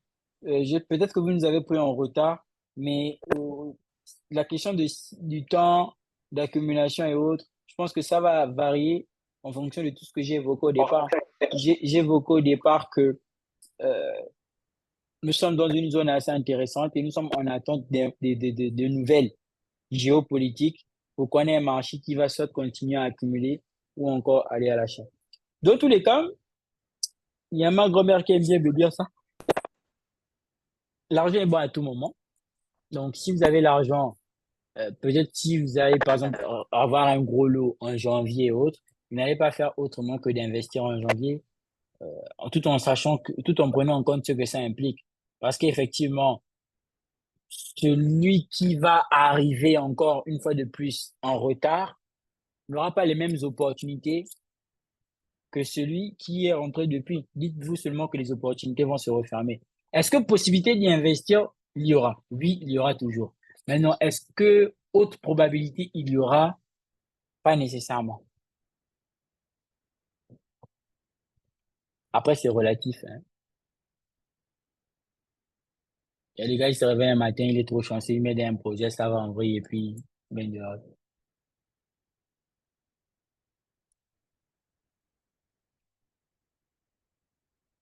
Monsieur Daguet, à votre question, je pense que j'ai donné ma réponse, hein. Oui, il y avait une autre question? Oui, moi, j'ai une question, Monsieur Wills, si vous me permettez. Mais monsieur Ali, il est déjà milliardaire. Il me pose une question, moi, simple millionnaire, je vais répondre quoi? Hmm. Oui, allons-y. Ah, d'accord, merci beaucoup. Et déjà, bonsoir à toute la communauté Wills Crypto. Bonsoir. Euh, la- d'accord, la question que j'ai à poser, j'ai trois questions à vous poser.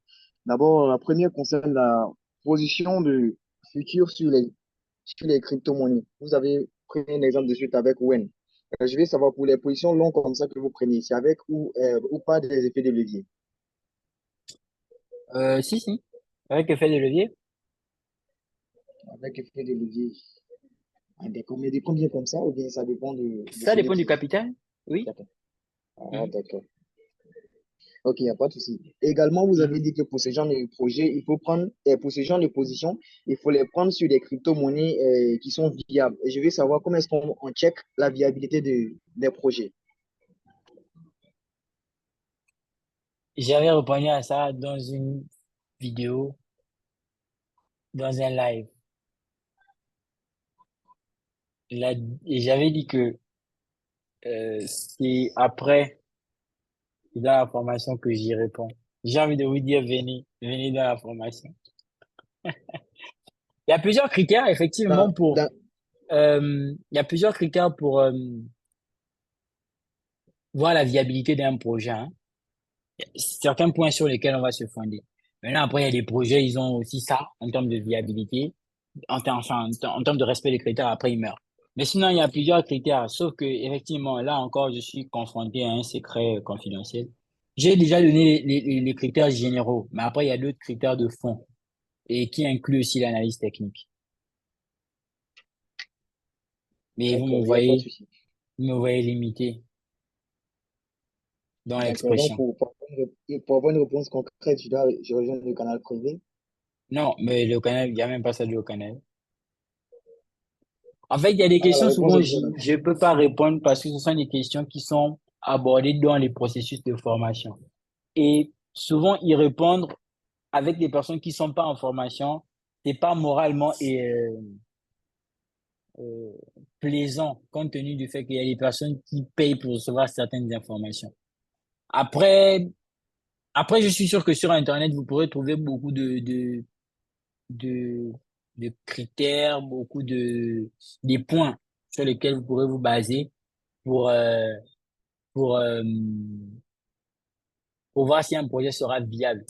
Mais ça dépend maintenant. Quand on dit viabilité, faut prendre en compte plusieurs paramètres. Par exemple, si vous voulez vous lancer dans un trading futur d'un projet et et que dans 2 mois, il libère les jetons et qu'il rentre dans une certaine inflation, le coût n'est pas calculé. Donc, comment on va même prendre des projets en mode futur comment on va prendre des initiatives en mode futur sur un projet? Ça va pas être pareil que lorsqu'on va décider d'investir sur un projet. Donc, ça varie vraiment. C'est vraiment pas la même chose. Donc, Ok, ok, d'accord, il n'y a pas de souci, j'ai compris. Et la merci. dernière question, c'était par exemple, pour un capital de $100, vous conseillez quoi? Par exemple, pour $100 de capital, est-ce que vous conseillez d'investir sur un propre firme ou bien sur un compte propre pour quelqu'un qui a $100 de capital? Bon, là, c'est compliqué. Là, on a quitté, on est directement passé dans les propres firmes. Donc, on est là, maintenant, on est en train de parler de trading. C'est bon? Ah oui, d'accord, il n'y a Ok. pas de Non, je souci. voulais juste m'assurer que on soit dans le trading. Oui, tout à fait, Euh, c'est ça. bon, c'est un peu compliqué. Pourquoi j'ai dit que c'est un peu compliqué? Parce que tu vois,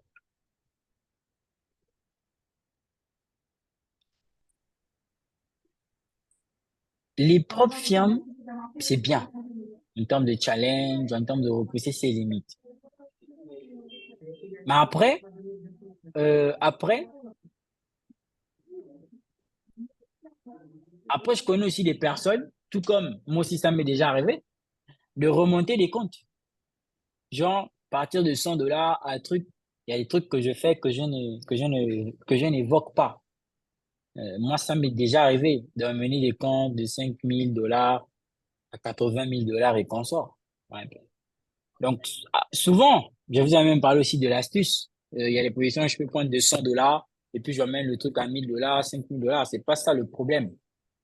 C'est à quel niveau sommes-nous bons pour emmener un compte d'un point A à un point B. Je vous dirais l'un ou l'autre. L'un ou l'autre. Pourquoi? Si vous prenez un compte de $100, vous gérez ça, ça va être bon, ça va être juste pour vous entraîner, hein. Genre, dans vos fonds propres, $100, ça va être pour vous entraîner. Maintenant, $100, vous achetez un challenge propre firme. Bon. Après, là, par exemple, sur FundedNext, vous allez, par exemple, avoir la possibilité d'avoir un partage des bénéfices. Après, vous aurez le compte. Donc, de l'un ou l'autre, voyez ce qui vous semblera le mieux en termes d'exercice.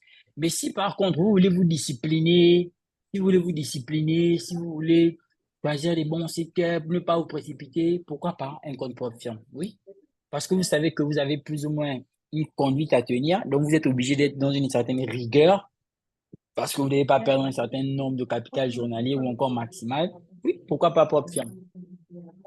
Mais prenez ça seulement dans le sens de l'apprentissage, pas comme le compte qui va changer votre vie directement. Vous prenez ça plus dans le sens de l'apprentissage. C'est bon? Oui, c'est bon, c'est bon. Merci beaucoup, monsieur Ruiz. Merci. Ok, bien, ça marche.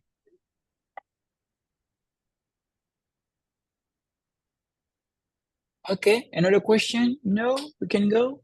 Ça fait un bail, ça fait un bail, j'ai pas publié sur YouTube, donc on va remettre la vidéo là-bas. Vous savez, quand vous avez tout ça en tête,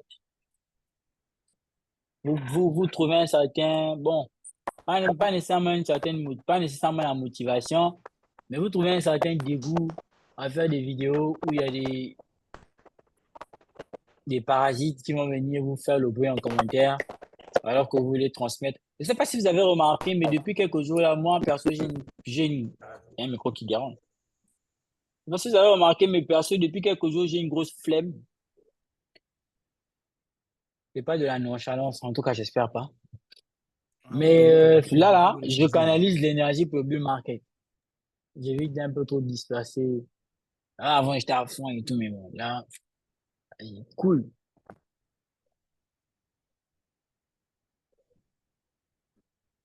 Ok, s'il y a pas de questions, on pourra partir. J'espère que il y a quand même un message qui est passé. Coach, Oui, j'ai encore une question. ok. Est-ce que à chaque bull market et la crypto qui va monter là va toujours dépasser son ATH? Ah non, le mot toujours n'existe. Il y a toujours, forcément, impossible. Ce sont des trucs, dans le marché crypto, ce sont des mots qu'il ne faut pas utiliser. Ce sont des mots qu'il ne faut pas utiliser parce que, euh, vous savez, un projet, comment un projet part-il dans son nouvel ATH?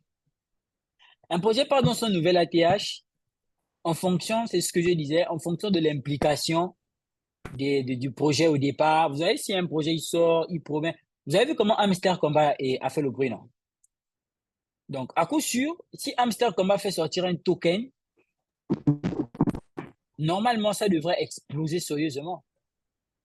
Parce qu'il y a eu tellement une grosse médiatisation derrière, il y a eu un gros bruit derrière. Par contre, pour que lorsque ça va corriger, pour que le projet retourne faire les mêmes statistiques, ça va être compliqué. Pourquoi? Parce que le contexte n'est pas le même.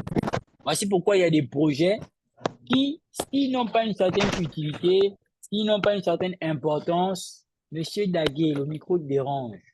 Depuis, je fais que couper votre micro, mais ça insiste. S'ils n'ont pas une certaine utilité, s'ils n'ont pas une certaine... euh, on te reçoit plus. Qui me reçoit plus? Vous m'entendez pas? Si on vous entend, Je pense que c'est chez lui le problème. Donc, si le projet n'a pas une certaine utilité, ça va être compliqué pour que le projet puisse repartir.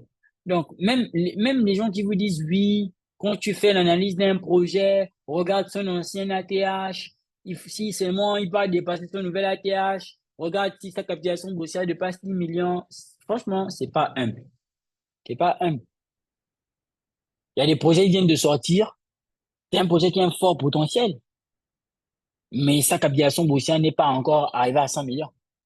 Et déjà même, quand le projet arrive à 100 millions, ça veut dire que les gens ont déjà mis la liquidité à l'intérieur. Alors que toi, tu es censé chercher des projets où ça fait pas encore beaucoup le but pour monter avec. C'est ce principe-là qu'on applique. Donc, honnêtement,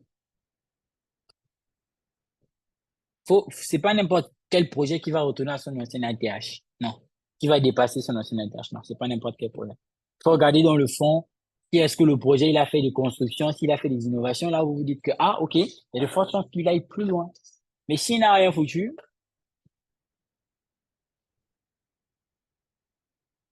non, non, ça va être compliqué.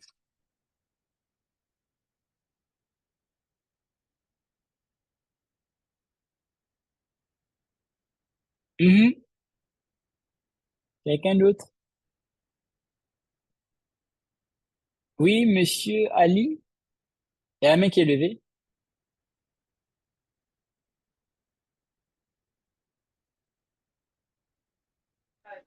Désolé, j'avais levé la main tout à l'heure, je n'avais pas encore baissé. Désolé.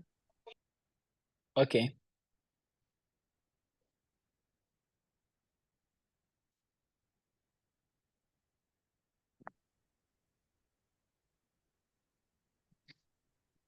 Oui, bonsoir, Louis. Bonsoir, madame Mireille. Bonsoir à tous les participants. Mhm. En fait, excusez-moi, hein, j'ai pris le train en cours parce qu'au Cameroun, nous avons beaucoup de problèmes de connexion. Mhm. Heureusement, aujourd'hui, là, je viens à peine de réussir de me connecter. Tout à l'heure, j'étais connecté, mais j'ai été rejeté par la mauvaise qualité de la connexion. Donc, OK. je n'ai pas suivi le Zoom jusqu'à un niveau. Je ne sais pas si vous avez déjà fait allusion au projet Nobico long dont vous Mhm. avez parlé dans le canal privé. Mhm. Euh, J'y jeté un coup d'œil et je me suis rendu compte que ça a beaucoup corrigé. Mhm. Je pense à revomi presque 3-0. Mhm. C'est vrai que j'en ai pris un peu, mais Mhm. je me posais des questions. Je ne sais pas si l'oracle peut davantage me clarifier sur ce projet-là.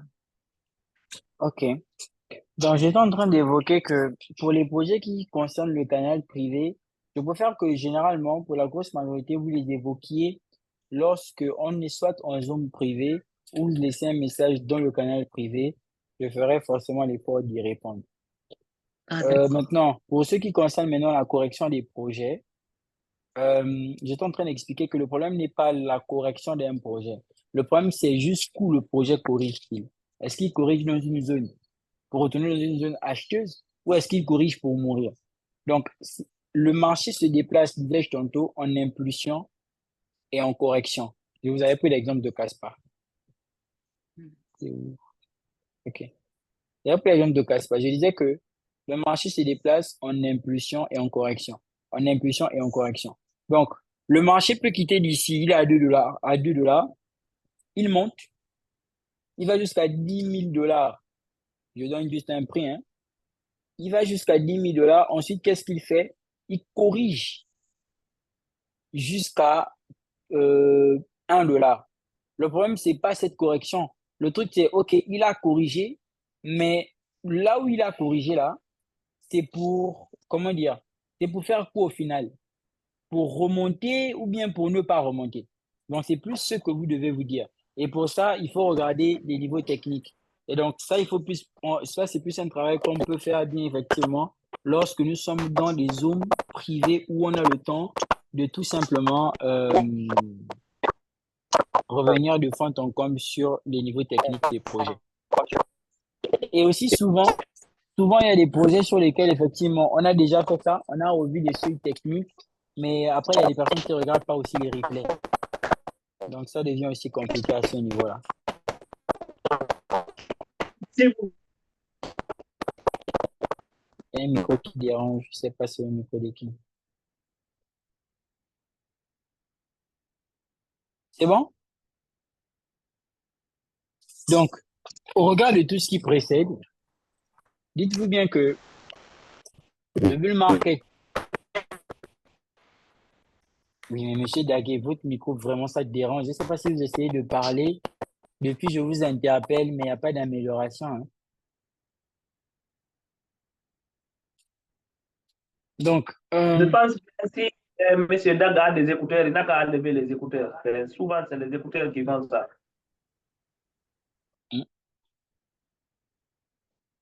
donc je disais quoi? Euh,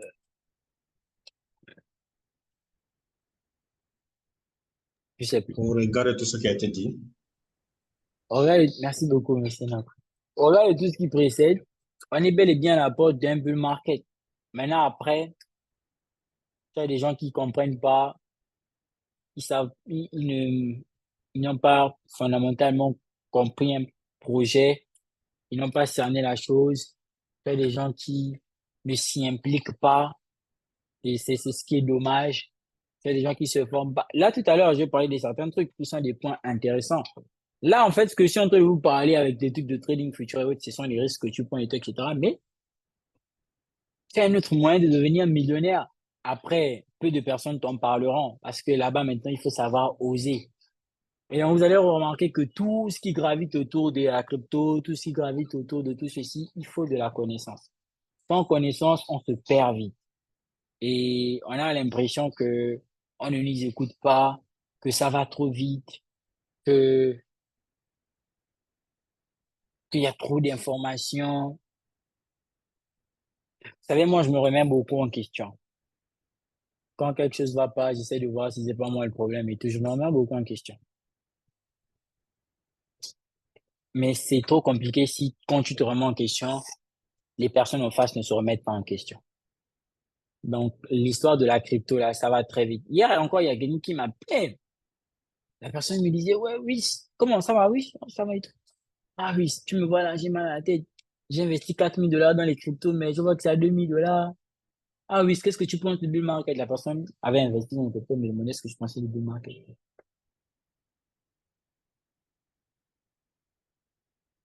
Vous savez, il y a des gens qui pensent que quand le marché chute, ça ne chute que chez eux. C'est bizarre. Alors qu'on est tous soumis à la même réalité. Par contre, pas à la même proportion. Voilà. Et comme je vous ai expliqué, c'est pour ceux qui vont faire du DCA. Celui qui va faire son DCA de façon technique, analytique, aura des différents résultats que celui qui va faire son DCA de façon fondamentale. Et forcément, si vous faites votre DCA de façon, comme je vous ai dit, sur une longue période, forcément, même si le marché chute, vous n'allez pas sentir ce poids-là. C'est-à-dire que oui, le portefeuille peut être à $2 000, $5 000, $10 000, $20 000. Quand il va chuter, il peut rechuter, il peut perdre $2 000, il peut perdre $1 000, il peut perdre $4 000. Et quand on en dit perdre, en vérité, ça ne veut rien dire. Parce on ne réfléchit plus en termes de valeur quand on investit dans un projet.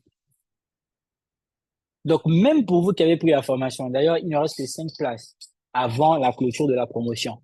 Même pour vous qui avez pris la formation, même pour vous qui prenez la formation, ça servira à rien de venir prendre une formation et vous ne vous y impliquez pas. Vous n'êtes pas là, vous faites pas les gestes. Ça va servir à rien. Donc, ça aussi, il faut prendre ça en compte. Donc, voilà. Pour ceux qui voudront nous rejoindre dans le canal privé, on vous attend. Mais là encore, si vous arrivez dans le canal privé, ne venez pas.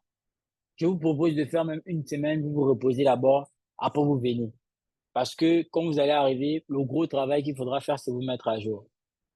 Parce que ne comptez jamais sur moi pour vous donner 5 projets dans lesquels vous allez investir pour changer votre vie.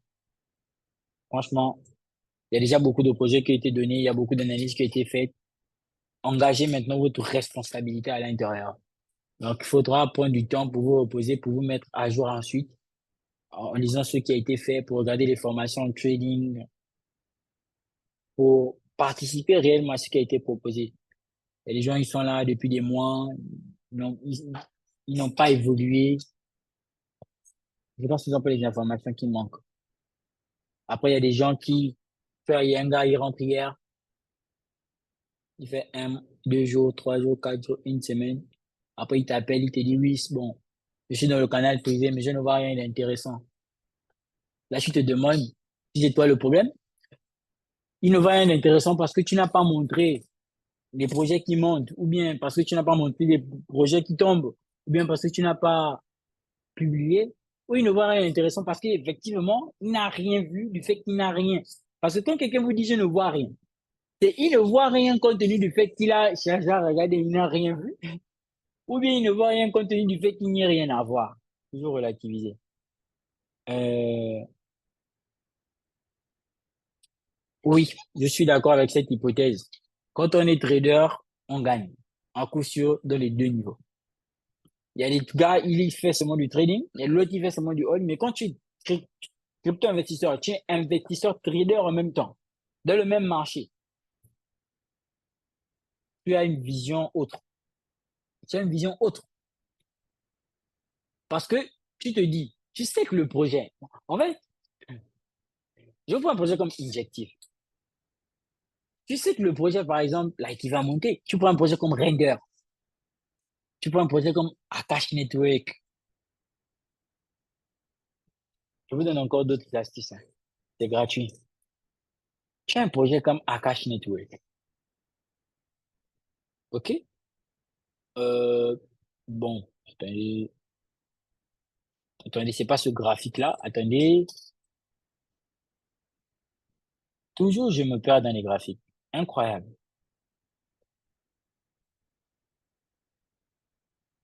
Oh non. J'ai mon graphique où j'ai bien fait les trucs. Je ne sais plus c'est lequel.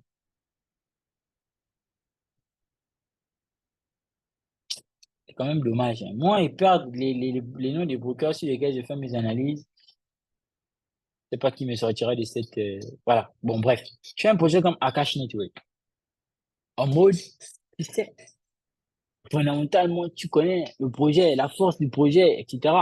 C'est que c'est un projet, il a beaucoup d'avenir. OK? C'est un projet comme Render. C'est Render, c'est un projet intéressant. Alors moi, à la base, sur le seuil que pourra atteindre Render, j'étais mitigé. Mais Render, il a le même schéma que Akash Network. OK? Ils ont le même potentiel. Là, tu vois le projet, tu te dis, bon, le projet, il se négocie vers les 4 dollars et autres. Tu te dis, bon, tu n'as pas l'argent, assez d'argent pour investir sérieusement sur ça, solide et tout. Mais là, il y a une option. Tu cherches un point d'entrée futur très intéressant. Tu prends des leviers, tu laisses la position courir jusqu'au bull market. Tu gagneras même à quelques fois plus que certains qui n'ont pas pensé à ça. Donc, il y a plusieurs manières d'investir. Il y a plusieurs manières d'investir. Après, si on ne reste que sur un seul moyen, compliqué. J'ai pas Dommage. bien compris. Oui, j'ai pas bien compris ça, s'il vous plaît. OK.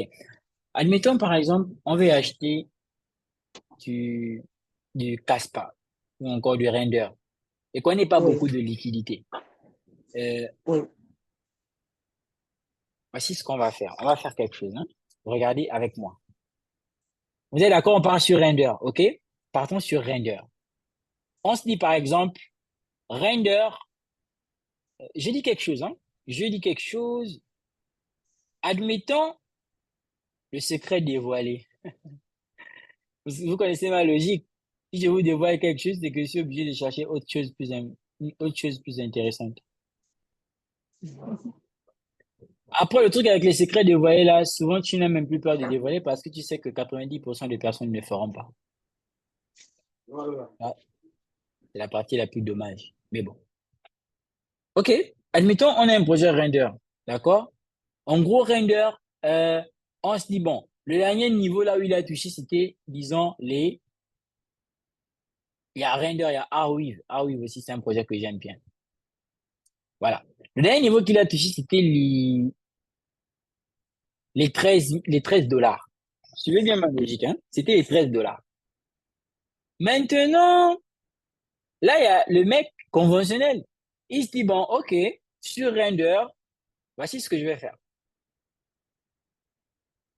Donc, il dit, combien me faut-il pour investir dans Render?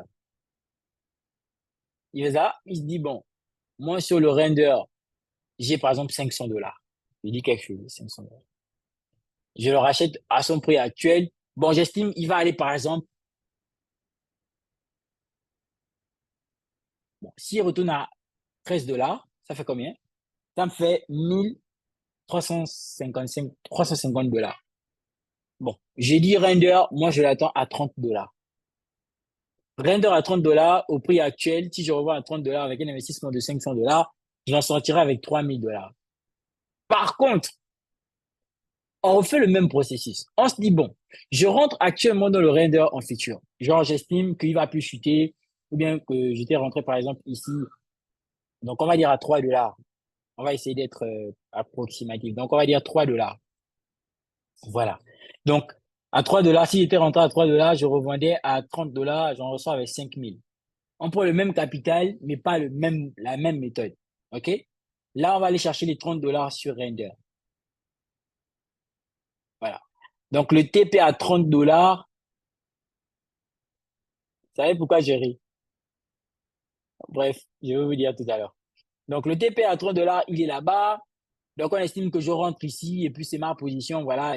On estime que le projet ne chute plus. Donc, je cherche quoi? Je cherche un RR de 28 sur le Render avec mon investissement de 28 dollars. Donc, ça implique que je laisse la position courir. Bien sûr, ça peut inclure plusieurs choses, les frais de trade et autres, mais on ne parle pas d'abord de ça. On parle de façon basique. Donc, ça fait 500 dollars pour un RR de 28. Donc, on va dire un RR de 25 même. OK? Ça va me faire quoi? Ça va me faire 12 500 dollars. 12 500 dollars, ça va faire à peu près 8 millions contre les 3 millions, effectivement. Donc, pour le même capital, pas la même méthode utilisée, j'ai un rendement plus intéressant. Mais quelqu'un va me dire, oui, mais tu sais, c'est le trading. Bon, c'est vrai, on ne connaît pas le trading.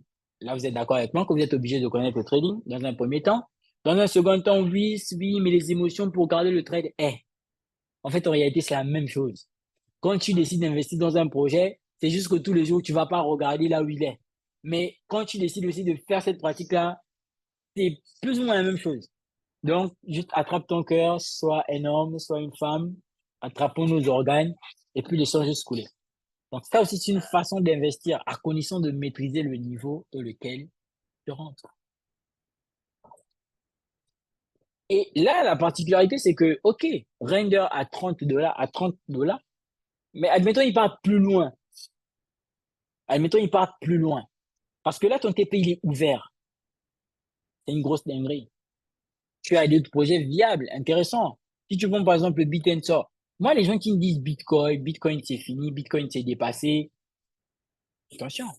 Bitcoin c'est fini pour le holding. Mais si je décide de trader Bitcoin sur un long terme pour objectif TP bull market, c'est pas la même chose. Dans tous les cas, il te faut connaître.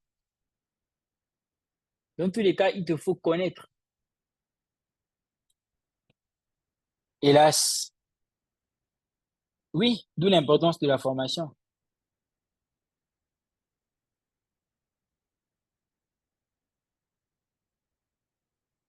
Hélas, c'est un live. C'est un live comme tous les autres lives où beaucoup d'astuces ont été partagées.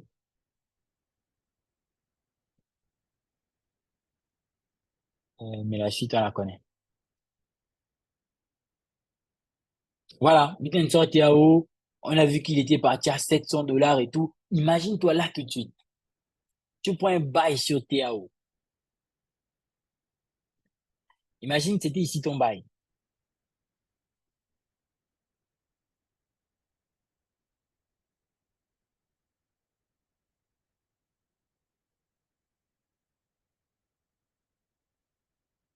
Faut que tu pars chercher les 700 dollars. Donc, l'ATH là.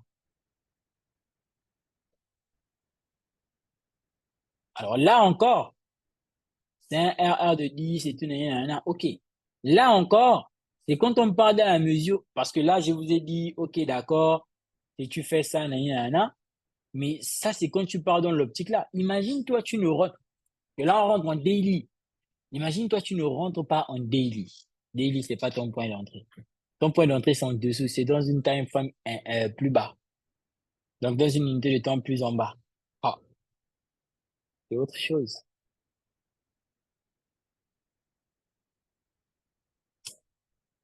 Mais bon,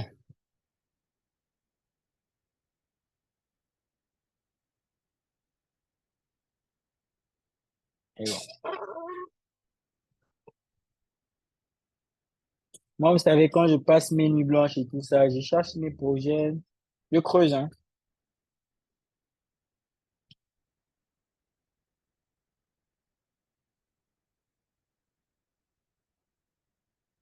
Tu sais, à force de vouloir faire certaines choses,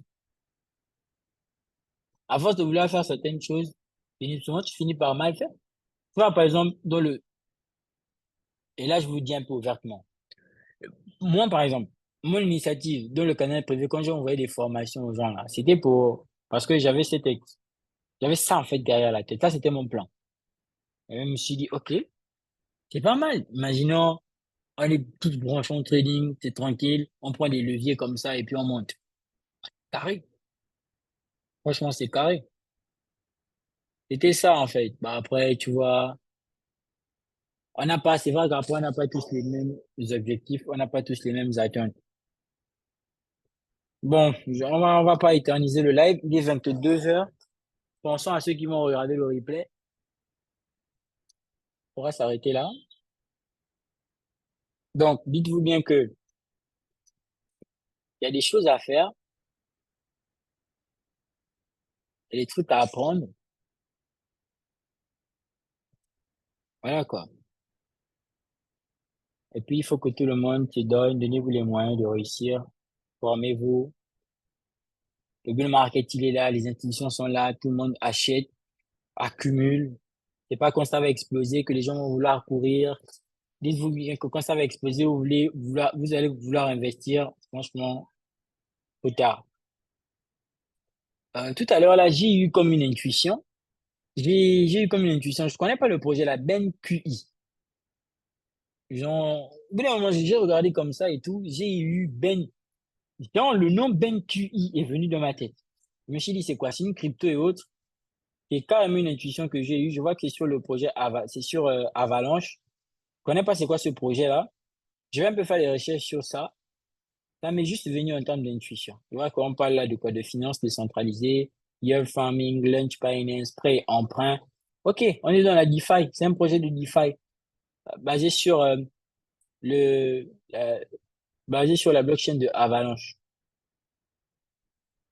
Je vais faire mes recherches dessus après. Au moins si j'ai de quoi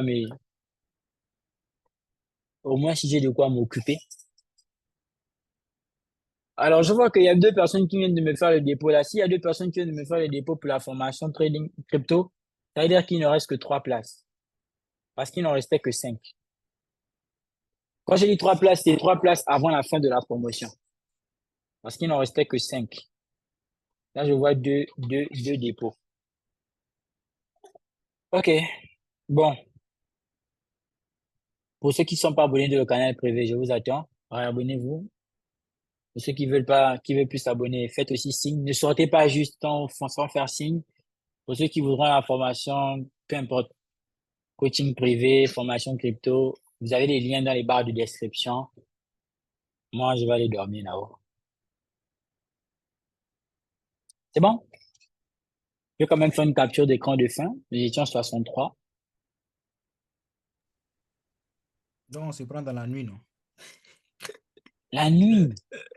Oui, oui, nous, on est là. Et Monsieur David. Non, c'est Monsieur bien en mode David vigile, Ben. quoi. Le Monsieur David, le Monsieur Bay, c'est le tabac de la même pipe. Avec Madame Audrey.